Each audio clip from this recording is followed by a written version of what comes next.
E agora vamos falar de economia. O Brasil teve o quinto maior crescimento entre as principais economias do planeta. Ficou à frente de gigantes, como os Estados Unidos, China, Alemanha, França e Reino Unido. Só no primeiro trimestre, o Produto Interno Nacional, o PIB, somou 3 trilhões de reais. Os números do IBGE divulgados hoje mostram que o agronegócio foi a locomotiva da economia, bem à frente da indústria e do setor de serviços. Neste começo de ano, as condições climáticas estão favoráveis e o agronegócio cultiva uma super safra, principalmente de soja, milho e arroz. O resultado se reflete nos números da economia divulgados nesta sexta-feira pelo IBGE. De janeiro a março deste ano, a economia cresceu 1,4% em comparação com o último trimestre do ano passado. Entre os 60 países que já divulgaram seus resultados, o Brasil ficou em quinto lugar, à frente das maiores economias mundiais. E mais uma vez o agro se destaca, com crescimento de 12,2%. A indústria recuou 0,1%. Os serviços tiveram leve alta de 0,3%. Os investimentos cresceram bem, 3,1%. O consumo das famílias representou alta de 1% e o consumo do governo de 0,1%. Segundo o IBGE, o aumento da demanda reflete uma maior oferta de empregos e os programas sociais do governo. O consumo das famílias cresceu, favorecido pela continuidade do dinamismo do mercado de trabalho e também dos auxílios, às famílias prestados pelo governo e também o aumento do crédito voltado para as pessoas físicas. O resultado do PIB veio muito próximo do que o mercado esperava. Este analista acredita que os juros não devem mais subir. Reforça a nossa convicção de que o Banco Central não sobe o juro mais nesse ciclo. E acho que aos poucos a conversa vai evoluir para o timing de quando o Banco Central começa a cortar juros, no nosso cenário. A gente espera que o BC fará isso já na última reunião de 2025. O analista de economia da CNN, Gabriel Monteiro, também acredita que a taxa de juros de 14,75% ao ano, uma das maiores dos últimos anos, deve reduzir a velocidade do crescimento da economia do país a partir de agora. A velocidade deste crescimento está diminuindo, talvez em uma resposta a estes 14,75% de juros que nós temos. Na visão de muitos analistas e economistas, o segundo semestre que vai concentrar mesmo a maior desaceleração. Dá para ver um padrãozinho nessa arte que a gente separou. Sempre os primeiros trimestres são mais fortes e aí a gente vê uma desaceleração na segunda metade do ano. Deve ser o que vai acontecer em 2025 também. O que preocupa é o fraco desempenho da indústria. É um setor fundamental para que nós consigamos construir uma economia mais resiliente e que não fique o tempo todo presa naqueles ciclos viciosos de cresce muito, sobe taxa de juros, aí começa a cair, aí quando a gente volta a gente nunca consegue sair do mesmo lugar. A equipe econômica do governo projeta um crescimento de 2,4% no PIB deste ano. A previsão do mercado financeiro é de 2,1%, mas alguns agentes, como o banco JP Morgan, está mais otimista. Acredita que o Brasil vai crescer 2,3% em 2025, o que deve manter o Brasil como 10ª maior economia do mundo. E para uma análise sobre o crescimento de 12,2% da agropecuária no primeiro trimestre de 2025 e o impacto no PIB, a gente fala agora com o colunista do CNN Money, Gilvan Bueno. Boa noite, Gilvan. Muito boa noite, Estevam e as famílias que nos acompanham. Uma alegria estar aqui nessa sexta-feira. Prazer é nosso conversar contigo.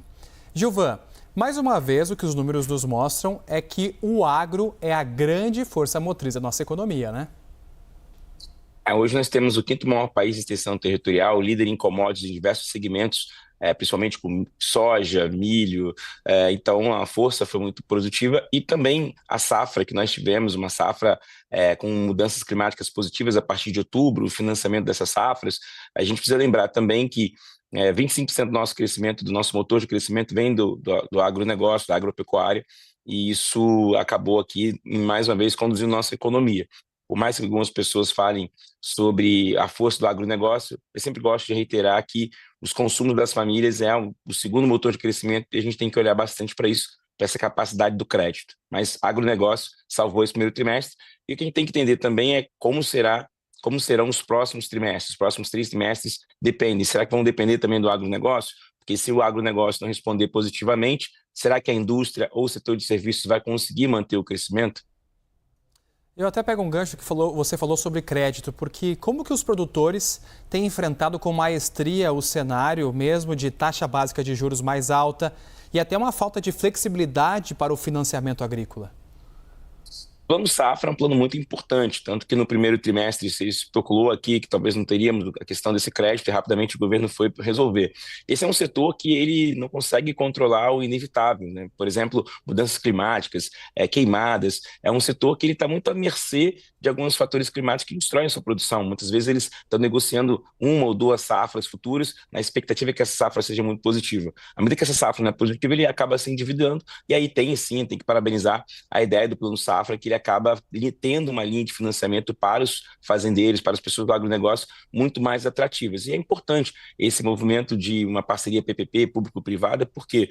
Porque nossa economia, nós somos líderes em diversos setores do agronegócio e a gente precisa dessa força, desse impulsionamento. O que pode trazer aqui uma mudança, e é essa discussão que nós estamos aqui pensando e tendo várias discussões em Brasília, que é a questão do IOF sobre o crédito. Isso vai deixar o crédito mais caro, principalmente para as famílias e para os empresários e alguns que não estão dentro do Plano Safra. Mais uma vez, o Plano Safra ele é muito benéfico para esse segmento, mas ele tem características diferentes. É claro que o agro ele tem as suas nuances por conta das safras.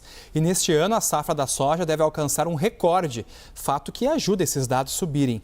Mas em um eventual cenário não tão positivo, Gilvan, no campo, qual poderia ser a saída, outros setores que poderiam fortalecer o PIB brasileiro? Ótima pergunta, Estevam. Historicamente, o Brasil tem aqui 70% da sua população economicamente ativa e endividada. Então, o governo começou um trabalho muito interessante no final do segundo semestre de 2024, que foi a ideia daquela questão de renegociamento das suas dívidas com taxas mais atrativas, com crédito consignado para pessoas que têm carteira assinada, buscando ali trazer um maior fôlego econômico. Logo em seguida, se entendermos que esse ciclo de alta de juros possa ser antecipado e o crédito ficar mais barato, isso pode ajudar um setor, Estevam, que foi muito prejudicado, que foi o setor da indústria, que é um setor que é altamente dependente do crédito. Então, o consumo das famílias vai ser a variável mais importante ao lado dessa questão de endividamento. Mas tem alguns mecanismos, Estevam. O governo tem feito aqui uma transferência de renda muito representativa e é o seu desafio em termos de orçamento, de relatório de despesas e de receitas e despesas. E agora de tarde, a Moody's mudou um pouco a nota de crédito do Brasil e já destacou o seguinte, olha, se você não melhorar a sua dívida, e eu sempre reitero isso aqui, a dívida do Brasil, ele paga um juros de mais de 900 bilhões de reais. Desde 2014 o governo vem enfrentando endividamento e a gente não tem aqui uma política de combate ao endividamento do país, que é a relação que o relatório da Moody's destacou, que o Brasil não vem combatendo a sua dívida. A gente cria aqui uma ideia de relatório de receitas e despesas, mas a gente não tem um plano de reduzir os gastos para trazer e aí um ponto importante, nós temos 95% das nossas receitas comprometidas. 95% de tudo que o Brasil arrecada está comprometido. Então a linha é reduzir um pouco os gastos para você ter mais espaço para investimentos.